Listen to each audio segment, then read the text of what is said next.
थूकता हूँ ऐसे हिंदू और हिंदुत्व पर। नमो बुद्धाय। नमो बुद्धाय। मैं जिस समय संघर्ष करूंगा तो अभिमन्यु की तरह भले ही मारा जाऊंगा, लेकिन कौरवों के सामने घुटना टेक करके उसकी गुलामी नहीं स्वीकार करूंगा। जाके कह दीजिएगा पत्रकार और ये जितने जनता आपकी देख रही है, कहिएगा कि तुम्हारी की तरह मुर्दा पूरा देश नहीं हो सकता है। कुछ लोग इस जमाने में पागल और दीवानों की तरह जीते हैं, जिसका नाम बनारस वाले मिश्रा। हम लड़ आएंगे और जिंदगी की कोई ज़रूरत नहीं है। घुट घुट के जी रहे हैं, मरना चाहते हैं और लड़ के मरना चाहते हैं। कह देना इन भाजपाइयों से। करते हो ना, देखो योगी और मोदी की बात मत किया करो, दिमाग डिस्टर्ब हो जाता है पत्रकार, मन एकदम खिन्न हो जाता है। साथियों नमस्कार, मैं हूं रजनीश और आप देख रहे हैं जन आदर्श भारत। इस वक्त उत्तर प्रदेश के वाराणसी में है और वाराणसी में हमारे साथ अपना दल कमेरावादी के नेता और भारत के प्रख्यात सोशल एक्टिविस्ट बनारस वाले मिश्रा हैं। और आज हम एक चौंकाने वाली खबर आपके बीच लेकर के आए हैं। अभी ये लखनऊ से आए हैं और लखनऊ से आने के बाद आज हमने इनसे अभी यहाँ बनारस में ही बनारस की गलियों में पकड़ा है और आज हम चर्चा करेंगे। अभी ये लखनऊ गए थे और लखनऊ अपना दल कमेरावादी की जो अध्यक्षा हैं कृष्णा पटेल जी, अभी उनसे मिल करके आए हैं और बनारस से लगायत इसके इर्द गिर्द के जनपदों में ये कयास लगाना शुरू कर दिया गया है कि कहीं न कहीं अब बनारस वाले मिश्रा अपना दल कमेरावादी के सहारे कहीं न कोई खिचड़ी जरूर पका रहा है। साफ तौर पर हम अपने चैनल पर बता दें कि कयास इस प्रकार की लगाई जा रही है कि हो सकता है कि देश के प्रधानमंत्री नरेंद्र मोदी के खिलाफ बनारस वाले मिश्रा कहीं चुनाव लोकसभा की तैयारी न कर रहे हो, कहीं चुनाव न लड़ जाए। बहुत बहुत स्वागत है आपका। बहुत बहुत धन्यवाद। मैं एक चीज जानना चाहूंगा, अभी आप लखनऊ से आए हैं और अपना दल कमेरावादी की जो राष्ट्रीय अध्यक्षा है कृष्णा पटेल से मिलकर के आए हैं। लोगों के अंदर कयास लगाना शुरू हो गया है कि अब जो बनारस वाले मिश्रा मोदी जी के खिलाफ बोला करते थे, अब कहीं मैदान में तो नहीं न उतरेंगे उनके? मैदान में तो हम लोग हमेशा उतरे हुए हैं, मैदान कब छोड़े हैं? हाँ। कि मैदान लोकसभा का चुनाव तो नहीं लड़ेंगे, इसलिए मैं पूछ रहा हूँ। सुनिए, इसलिए मैं पूछ रहा हूँ कि अपना दल कमेरावादी का समाजवादी पार्टी से गठबंधन है और उत्तर प्रदेश में कहीं न कहीं भारतीय जनता पार्टी को टक्कर देने वाला सबसे बड़ा गठबंधन समाजवादी पार्टी और ये अपना दल कमेरावादी का ही है। तो मैं जानना चाहूंगा कहीं ऐसा तो नहीं ना कि बनारस वाले मिश्रा मोदी जी के खिलाफ चुनाव लड़ेंगे? देखिए, गठबंधन जो है वो राजनीतिक परिस्थितियों के आधार पर बनता है और हम अपना दल कमेरावादी के नेता रहे, अभी हम मेयर के प्रत्याशी रहे। अपना दल कमेरावादी ने मुझ जैसे नौजवान के ऊपर विश्वास करके टिकट दिया, तो मैं अपना दल कमेरावादी के दामन के साथ संघर्ष करने का संकल्प लिया हूँ। मेरी पार्टी है, मेरी अध्यक्षा हैं, मेरा मासिक बैठक होता है, मैं बैठक में गया था।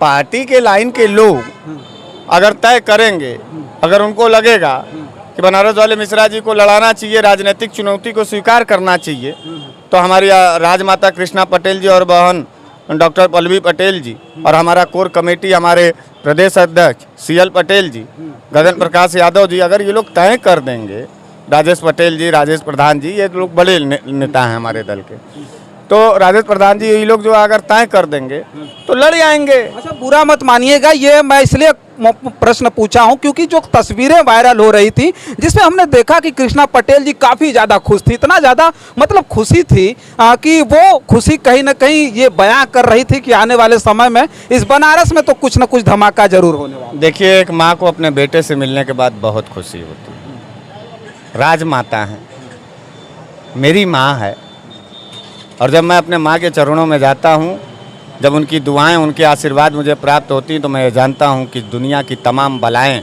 मुझे परेशान नहीं कर सकती। वो जो हंसता और खिलखिलाता चेहरा माँ और बेटे का आप देख रहे हैं, वह आत्मिक संबंध था, वो राजनीतिक संबंध का नहीं है, पहली बात।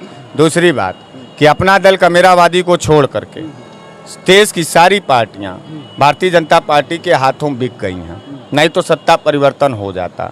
डॉक्टर सोनेलाल पटेल जी जिस तरीके से राजनीतिक हिस्सेदारी की बात कर रहे थे कमेरावादियों के लिए, पिछड़ों और दलितों के लिए, और जिस तरीके से भारतीय जनता पार्टी के इशारे पर भारतीय जनता पार्टी के साजिशन उनकी हत्या कर दी गई, और आज भी योगी सरकार से हम सभी अपना दल कमेरावादी के लोग योगी सरकार से आमना सामना लड़ करके कह रहे हैं कि नहीं, हमारे आदरणीय नेता, स्वर्गीय नेता डॉक्टर सोनेलाल पटेल जी की मौत की सीबीआई जांच कराओ, तो भागते नजर आते हैं, लाठी चलवाते हैं।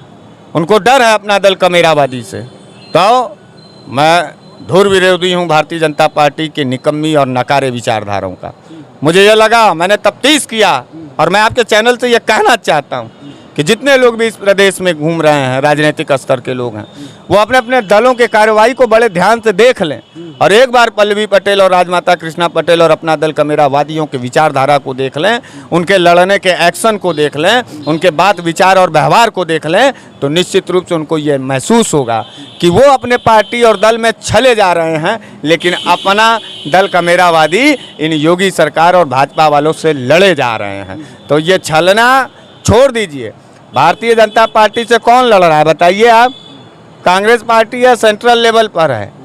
किसके दम पर कांग्रेस पार्टी लड़ लेगी? वो चुनिंदा चेहरों पर, बुजुर्ग चेहरों पर। समाजवादी पार्टी है, हालांकि गठबंधन में है, ठीक है, अखिलेश यादव जी लड़ रहे हैं, बड़ा दल है। ऑप्शन नहीं है उत्तर प्रदेश में क्षेत्रीय दलों का, इसलिए अखिलेश यादव जी हैं फ्रेम में, और हम लोगों के पास संसाधन नहीं है। दलाल, बेईमान, गुंडे और अपराधी हमारे दल में नहीं है। हमारे दल में संघर्षशील नेता है। कमेरा का मतलब जानते हो पत्रकार क्या होता है? कमेरा का मतलब जो रोज जीता है, रोज कमाता है और रोज अपने पेट की व्यवस्था करता है। उसमें मजदूर आता है, ठेला कुमचा वाला आता है, ऑटो वाला आता है, किसान आता है, नौजवान आता है, ऑटो चलाने वाला, ठेला वाला, ये सब सब्जी बेचने वाला। हम लोग तो इनकी लड़ाई लड़ रहे हैं। कौन है इस देश के अंदर? बहन मायावती जी चुप्पा हैं और हर जगह, और ये दलित साथी भी खाली हाथिये अनारा करके देख करके वोट देते हैं। ठीक है, जाति बिरादरी की राजनीति है, आप दीजिए उनको, लेकिन सवालों पर तो बहस होनी चाहिए ना। कौन लड़ रहा है? अच्छा, मैं एक बात पूछ रहा हूँ, एक बात दूसरी तरफ, एक मिनट, वहीं दूसरी तरफ बहन पल्लवी पटेल जी को देख लीजिए, एक महिला नेता होके यार, पत्रकार भैया, बड़े बड़े मर्द लोग एसी में और घरों में छुप गए। आंदोलन के नाम पर जो है कोई नहीं खड़ा हो रहा है। जो छोटे लोग हैं वो आंदोलन करके सरकारों से लड़ रहे हैं। आप बताइए, डिप्टी सीएम को हराया बहन पल्लवी पटेल ने। किस दल के नेता में इतनी ताकतें थीं? सन 2022 के चुनाव का रिजल्ट देख लीजिए, सबसे मजबूत नेता को हराया, डिप्टी सीएम को हराया। हम लोग तो गलती कर गए, योगी के खिलाफ लड़ाना चाहिए था। दुर्गा बन करके महिषासुर का वध कर देती। योगी जी महिषासुर जैसे आदमी हो गए हैं। महिषासुर क्या था?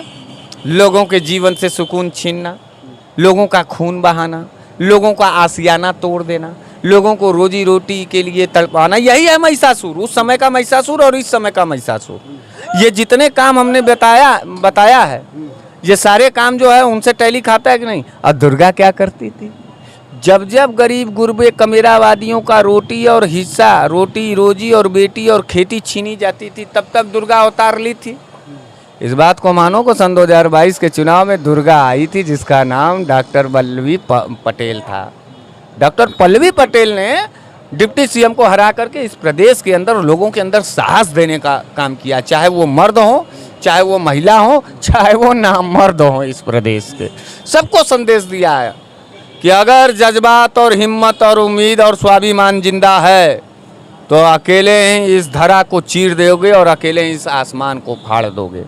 पल्लवी पटेल का अब फिर उसके बाद से वो महिला लगातार सदन से लेकर के सड़क तक लड़ती नजर आई।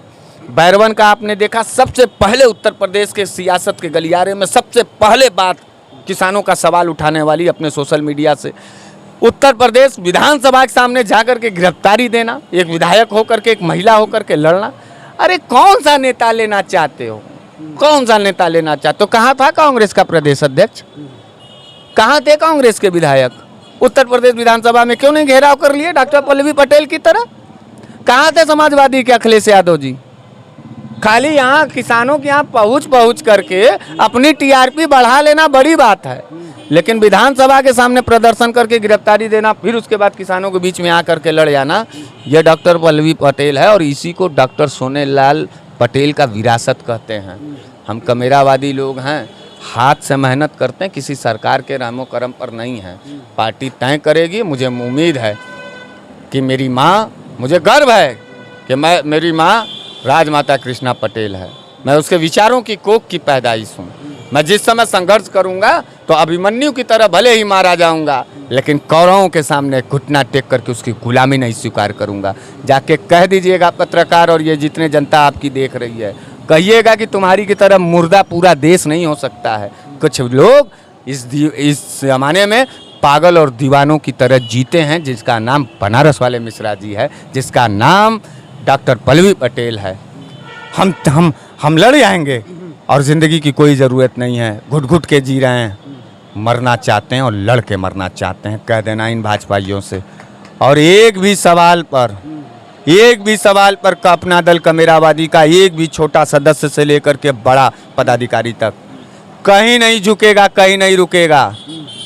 वक्त पड़ेगा, कलम का जवाब कलम से देंगे, कई बार कह चुके हैं। और लाठी चलाओगे तो लाठी का जवाब लाठी से देंगे। एक पल भी नहीं रुकेंगे और लड़ेंगे और लड़ते रह जाएंगे। कहावत है गांव में कि घर फूटे तो गंवार लूटे वाली स्थिति थी, तो उसी परिवार से निकल करके कहीं न कहीं अनुप्रिया पटेल जी ने भारतीय जनता पार्टी से हाथ मिला करके, सुनिए मेरी बात सुन लीजिए, उसके बाद जवाब दीजिएगा। और अनुप्रिया पटेल ने भारतीय जनता पार्टी से जो है हाथ मिलाकर कहीं न कहीं अपना कद बढ़ा लिया था। लेकिन अनुप्रिया पटेल की जो विचारधारा थी वो कहीं न कहीं जो सोनेलाल पटेल की विचारधारा से अलग हो गई। लेकिन उसी परिवार में कहीं न कहीं पल्लवी पटेल ने जब कमान संभाला अपनी पार्टी का, तो कहीं न कहीं अब लग रहा है कि उस उत्तर प्रदेश में अनुप्रिया पटेल से आगे निकलती हुई नजर आ रही। देखिए, आगे और पीछे हम अपना दल को और पल्लवी पटेल जी को करने का कोई शौक नहीं है। किसी से ना हमको आगे जाना है, ना किसी से हमको पीछे रहना है। लड़ाई साफ साफ सीधे सीधे है कि राजनीतिक स्तर पर कमेरावादी, दलित और पिछड़ों का हिस्सेदारी कब तय होगा। सोनेलाल पटेल जी के विचारों को बेच करके अनुप्रिया पटेल जी केंद्रीय मंत्री हो सकती हैं, उनके हस्बैंड MLC हो सकते हैं, लेकिन सोनेलाल जी के विचारों और संघर्षों का जो उत्कृष्ट कार्य है, जो समर्पण है, जो तस्वीर है, जो फिल्म है पूरी, उसको खाली डॉक्टर पल्लवी पटेल और राजमाता कृष्णा पटेल जी अपने ताकत से लेके गई। ये तो गई पूरे पार्टी को ही बेचने के लिए, खाली लालच में कि कैबिनेट मिनिस्टर बन जाएंगे, 10 तो 15 तो इनके विधायक हो गए। आप एक बात बताइए, अनुप्रिया पटेल जी पार्टी तोड़ करके अपना दल ऐस बनाती हैं, पिछड़ों की नेता हैं। कितने पटोलों के हकदारी और हिस्सेदारी के लिए इन्होंने अपने ही सरकार से क्यों नहीं टेबल पर रोक करके बोला प्रधानमंत्री नरेंद्र मोदी से और अमित शाह से कि नहीं, जाति जनगणना होनी चाहिए सर। हम लोग जनता के बीच में जाते हैं, आपके समर्थित दल हैं, और हमको जब सवाल होता है, हमारे जब कम्युनिटी के लोग पूछते हैं तो जाति जनगणना पर हम जवाब नहीं दे पाते हैं। वही हमारी बहन है डॉक्टर पल्लवी पटेल, जो लकीर खींच करके विधानसभा से लेकर के और गांव गिराव तक जो जा करके लड़ रही है, कर रही है कि नहीं, हमारा हिस्सा अभी अधूरा है और हमको पूरा चाहिए हमारा हिस्सा, इसलिए जाति जनगणना कराओ। क्यों नहीं बोलती अनुप्रिया पटेल जी हमारी डॉक्टर पल्लवी पटेल जी की तरह। रही बात रिजर्वेशन पर खतरा है, मैं जर्नल लीडर हूँ, मैं जर्नल कास्ट का लीडर हूँ, मैं ब्राह्मण हूँ, लेकिन मैं डॉक्टर पल्लवी पटेल जी की पार्टी अपना दल कमेरावादी ज्वाइन करने से पहले भी कई इंटरव्यू में मैंने कहा है कि नहीं, अभी भी इस देश के अंदर जाति असमानता के वजह से दलित और पिछड़ों का हक हिस्सेदारी नहीं मिली है, रिजर्वेशन नहीं खत्म होना चाहिए। ये तमाम मनुवादी और जो ये ब्राह्मणवादी विचारधारा के लोग हैं, जो शासन सत्ता कर करके रोजी रोटी और बेटी और खेती छीन करके अपने को दलितों को गुलाम बनाना चाहते हैं, पिछड़ों को गुलाम बनाना चाहते हैं, अपने दरवाजे का एक बनिहार बनाना चाहते हैं, उसके खिलाफ हम लोग जो है राहुल सांस्कृतायन की तरह और आचार्य चाणक्य की तरह इस देश में लड़ रहे हैं, बोल रहे हैं। रिजर्वेशन पर क्यों नहीं बोला? किसानों में यही रोहनिया पहली विधायक बनी है, बैरवन का था, क्यों नहीं उनका प्रतिनिधि आया? तो आप सोचिए कि अनुप्रिया पटेल जी डॉक्टर सोनेलाल जी का नाम बेच करके आप मिनिस्टर तो हो सकती हैं, लेकिन डॉक्टर पल्लवी पटेल जी की तरह विचार, डॉक्टर पल्लवी पटेल जी की तरह पहचान और डॉक्टर पल्लवी पटेल जी की तरह राजनीतिक तेवर अनुप्रिया जी हों, चाहे उनके हस्बैंड आशीष जी हों, वो कभी नहीं ला सकते हैं। खैरात का लिया हुआ चीज़ भी कहा जाता है। भारतीय जनता पार्टी ने अनुप्रिया जी को डॉक्टर सोनेलाल पटेल जी के नाम पर खैरात में एक भीख दिया है, जिसका नाम केंद्रीय मिनिस्ट्री है, जिसका नाम MLC है। भीख मंगो की तरह अपना हुजूरी करके, जी हुजूरी करके पेट पालने से बेहतर यह है कि अपने हाथों में कलम और अधिकारों का तेवर लेकर के लड़ लेना है, लड़ करके जंग जीत लेना है और सुख खुशहाली और सुकून का स्पेस बना करके दलितों को, पिछड़ों को, कमेरावादियों को उनका हिस्सा देना है। लड़ाई यहाँ चल रही है ये, और लड़ाई लड़ने लगी हैं अनुप्रिया जी। अपने 15,000 का मेकअप कराने वाला पॉलिटिक्स है उनका बेटा विदेश में पढ़े खाली, उनके हस्बैंड जो है एमएलसी हो जाएं, उनका विचारधारा बिक चुका है, हमारे खाली पार्टी दल के हो जाएं। भाजपा तो इसी सब ऐसे ही लालची लोगों का खोज करती है। उत्तर प्रदेश में पटेलों की विचारधारा और पटेलों की विरासत को तोड़ने का एक मौका मिल गया भारतीय जनता पार्टी को। उसमें बुरा नहीं लगना चाहिए, उसमें गद्दारी का काम किया तो सबसे पहले अनुप्रिया पटेल जी ने कर लिया। ठीक है, परिवार में मतभेद हो सकते हैं, मनभेद नहीं होना चाहिए था। डॉक्टर सोनेलाल पटेल जी के प्रति तो वफादारी होनी चाहिए थी। वो तो डॉक्टर सोनेलाल आज क्या लिखती होंगी, भले लिखती होंगी कि अनुप्रिया पटेल वाइफ आशीष पटेल, लेकिन जब आशीष जी से पहले क्या लिखती होंगी, अनुप्रिया पटेल पुत्री डॉक्टर सोनेलाल पटेल।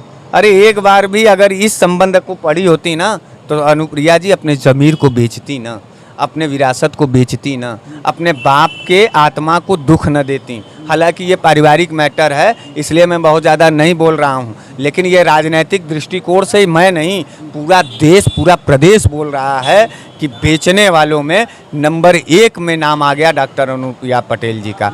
ठीक है, उनको खुशहाली रह लेने दीजिए, कोई बात नहीं है। हम लोग तो संघर्ष के कोख से पैदा हुए हैं और मुझे संघर्षशील पार्टी से मतलब है। जो लड़ रहा है मैं उसके साथ हूँ। मैं पल्लवी पटेल जी के साथ अभी तक मुझे ये लगता है कि डॉक्टर पल्लवी पटेल उत्तर प्रदेश की सबसे उत्कृष्ट और तेवरदार महिला नेता हैं, और मैं पुरुष होकर के एक महिला के पीछे जा कर के काम कर रहा हूं, एक महिला के नेतृत्व में काम कर रहा हूं। तो एक बड़ा संदेश यह है अपना दल कमेरावादी के तरफ से कि महिला शक्ति और महिला सम्मान का एक बड़ा नज़ीर बनारस वाले मिश्रा जी भी दे रहे हैं इस पार्टी में।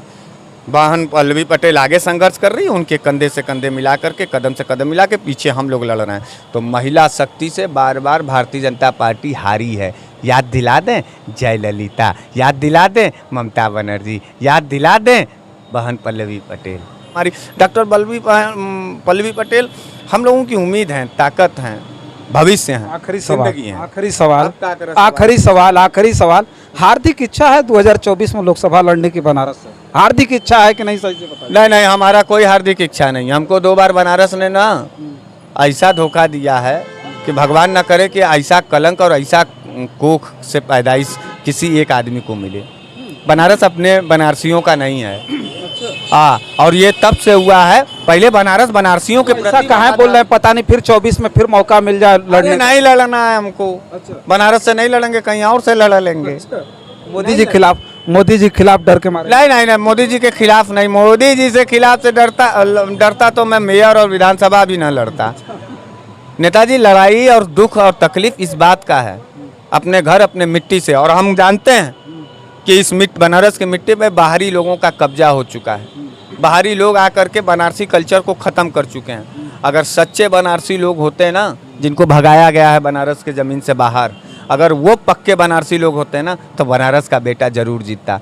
आप जाके देखिए सोशल मीडिया पर जो लोग हमको गाली देते हैं उनके आईडी को चेक करिए, लाख प्रोफाइल रखे होते हैं। एक आध दूटे खुलता है तो वो मूलतः बनारसी नहीं रहते हैं, वो कहीं बिहार से हैं, तो कहीं गोरखपुर से हैं, तो कहीं देवरिया से हैं। वही लोग आकर के यहाँ बनारस को कब्जा किए और वही लोग बनारस को गुलाम भारतीय जनता पार्टी का बना रहे हैं।